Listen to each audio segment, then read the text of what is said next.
মুজিববাদীদের বিরুদ্ধে আমাদের যে লড়াই, যে সংগ্রাম, সেই সংগ্রাম আসলে শেষ হয়ে যায়নি। সরকারকে অবশ্যই কঠোর অবস্থানে যেতে হবে, জনগণকেও সচেতন হতে হবে, এবং এই যে আমাদের লড়াই মুজিববাদের বিরুদ্ধে, সেই লড়াই চলমান রাখতে হবে। এবং জাতীয় নাগরিক পার্টি আগামীকাল সারা দেশে বিক্ষোভ কর্মসূচি পালন করবে এই সশস্ত্র হামলার প্রতিবাদে। এবং আমরা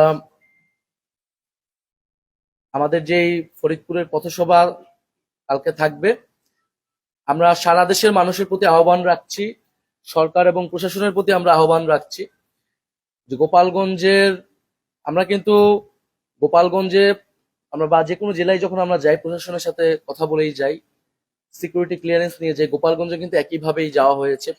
সেখানকার আইন শৃঙ্খলা বাহিনী এবং প্রশাসন আমাদেরকে যে ডিরেকশন দিয়েছেন, যে রুটে যেতে বলেছেন, আমরা কিন্তু সেভাবেই গিয়েছি এবং আসার সময় সেভাবেই এসেছি। তারা যদি আরো কঠোর হতো, আরো সতর্ক হতো আগের থেকে, তাহলে হয়তো পরিস্থিতি তারা সামাল দিতে পারতেন।